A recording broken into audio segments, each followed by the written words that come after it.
Good evening, guys. Let's do some reading. And sorry about my stuffy nose. The pollen comes down from the sky when it gets evening, the temperature cools, and then I have a stuffy nose with like crazy inflammation. Genesis 32. Early in the morning, Laban got up, kissed his grandchildren and daughters and blessed them. This is after the confrontation with Jacob. He did not find the stolen idols, and they did form a kind of covenant of peace between them. Then Laban left and returned to his place. While Jacob left on his way, the angels of God met him. What? Then Jacob said when he saw them, "This is God's camp," and he named that place Mahanaim. And then he doesn't elaborate on what the angels were about. Like, why were they there? This is God's camp. That's the only result that we know of this encounter. Okay. This is God's camp. So, what happened between Laban and Jacob? That's something that is godly? Is that what it means? A kind of righteousness prevailed type of thing? But there's still something that needs to be addressed because of the stolen idols by Rachel. I don't know. Jacob prepares to meet Esau. This is the wild one, the brother who was all about revenging on Jacob because he got the birthright and then the blessing, right? Anyway, then Jacob sent messengers before him to his brother Esau to the land of Seir, the field of Edom. Or is this what the angels came to say, You need to make concessions with your brother or something, like, forge peace with him as well as Laban, right? He also commanded them, saying, "This is what you should say to my lord, to Esau. This is what your servant Jacob said. I've been staying with Laban and have lingered until now. Now I've come to possess oxen and donkeys, flocks, male servants and female servants. I sent word to tell my lord in order to find favor in your eyes." So he's trying to make peace with Esau. The messengers returned to Jacob, saying, "We went to your brother, to Esau, and he's also coming out to meet you, and 400 men with him." So he has not cooled down yet. He's there to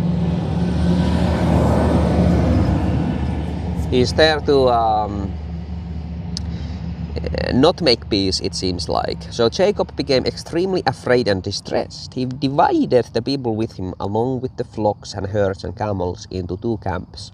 For he thought, if Esau comes to one camp and strikes it, the camp that left will escape.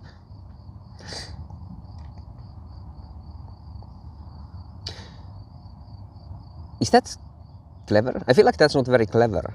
Like, you're splitting your own troops. You're doing the divide and conquer for Esau's sake. If Esau now splits his troops, he's attacking like a weakened enemy, right? But maybe Jacob didn't have any soldiers anyway. He only had servants. Esau was the wild one, right? I don't know. Then Jacob said, "O God of my father Abraham and God of my father Isaac, Adonai, who said to me, 'Return to your land and to your relatives, and I will do good with you.'" Oh yeah, he's here because of God in this place of danger. This is the valley of shadow moment for Jacob, isn't it? God needs to be there. "I'm unworthy of all the proofs of mercy and of all the dependability that you have shown to your servant, for with only my staff I crossed over this Jordan, and now I've become two camps. Deliver me, please, from my brother's hand, from Esau's hand, for I'm afraid of him, that he'll come and strike me, the mothers with the children." Oh, man, this Esau guy. If this is true. Jacob is afraid of it, though.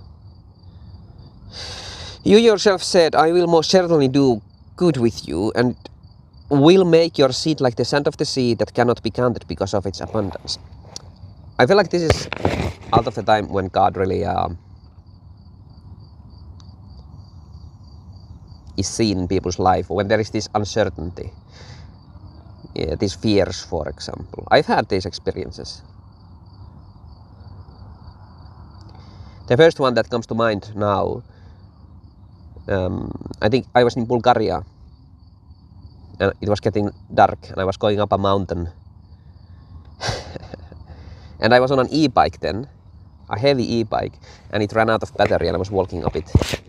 And there was a little hotel or motel and I looked, I couldn't afford it, so I just kept on walking and I was kind of like defeated, like, I don't know.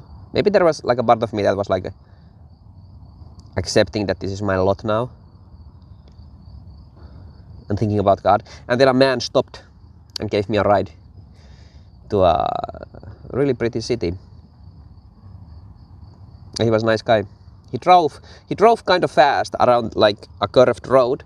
I had to ask him to stop the car so I can get out of the car and vomit in the ditch, and he did. I was kind of afraid as well. You know, I thought maybe he drives away with my e-bike now or something, with all my stuff. I don't know, he didn't. He was a nice guy. He was a Christian, I believe. God sent him. Not the first one God sent either.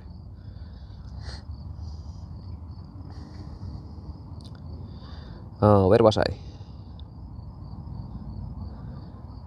Deliver me please from my brother's hand, from Esau's hand, for I am afraid of him that he'll come and strike me, the mothers with the children. You yourself said, I will most certainly do good with you and will make your seed like the sand of the sea that cannot be counted because of its abundance. So he stayed overnight there.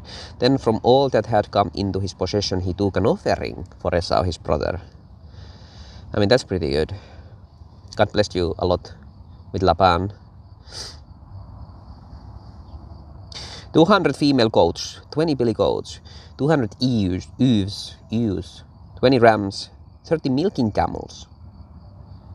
You can milk camels. I've never had camel milk with their young. Maybe it's not for humans. I don't know. 40 cows, 10 bulls, 20 female donkeys, and 10 male donkeys. He put them in the hands of his servants, each herd by itself, and he said to his servants, pass over before me and put a gap between each of the herds.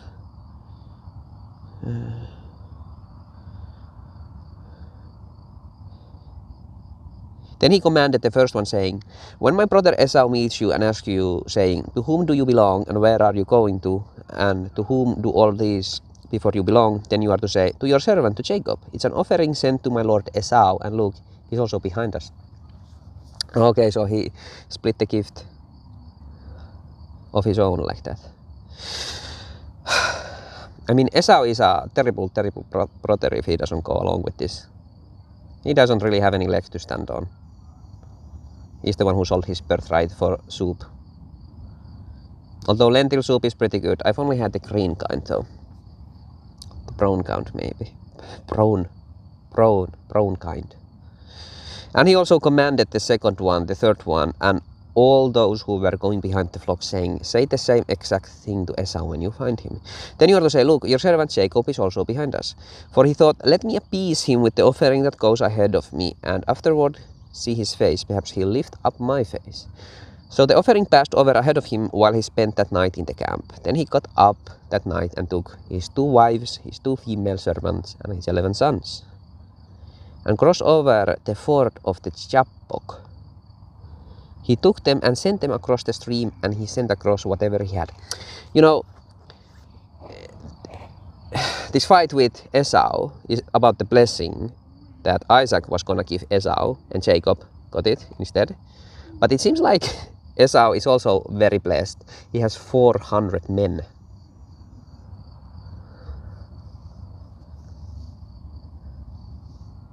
So it looks like he doesn't really need the blessing that went to Jacob. Maybe the blessing of Esau isn't really a blessing of God, because it's all about war and killing and men, right? But the blessing that Jacob has is of God, you know. All these possessions, these goats, these animals, these wives, these children. That makes sense to me. Jacob wrestles with God. So Jacob remained all by himself. Then a man wrestled with him until the break of dawn. When he saw that he had not overcome him, he struck the socket of his hip. So he dislocated the socket of Jacob's hip when he wrestled with him. Then he said, let me go, for the dawn has broken. But he said, I won't let you go unless you bless me. Then he said to him, what is your name? Jacob, he said.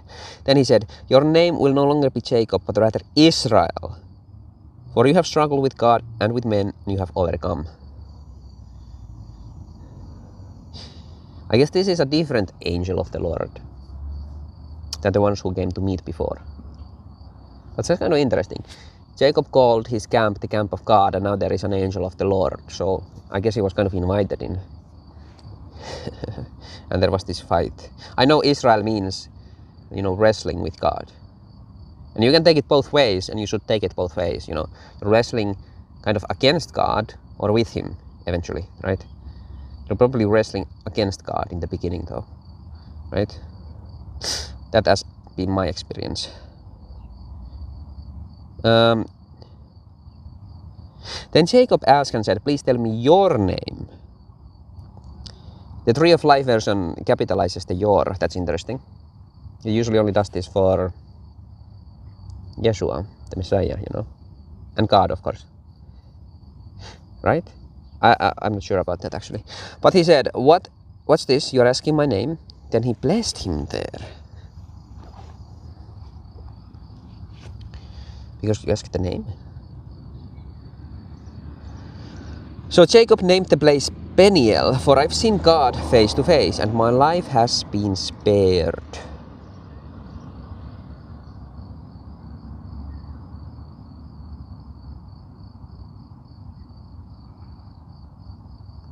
What does Peniel mean?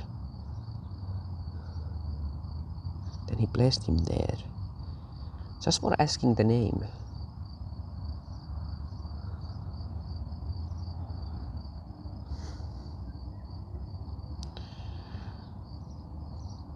Now the sun rose upon him just as he crossed by Peniel, limping because of his hip. Yeah, and his hip was hurt. A lasting thing to remember this angel by. I somehow remember that somebody thought or said that this might have been the Lord himself appearing as an angel.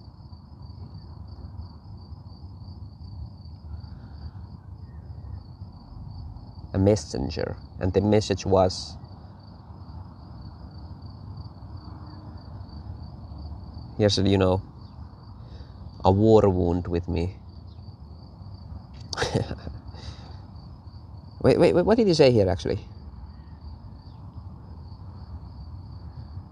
Your name will no longer be Jacob, but rather Israel, for you have struggled with God and with men, and you have overcome.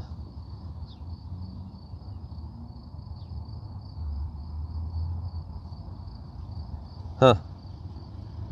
Makes it seem kind of like God wants to wrestle with his creations, doesn't it? But then there's a blessing after it. I guess it's about building us up, right? That is why the children of Israel do not eat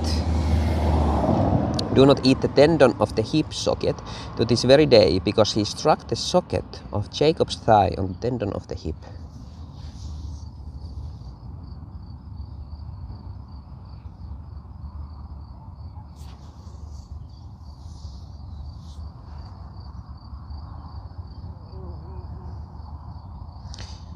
I need to think about that.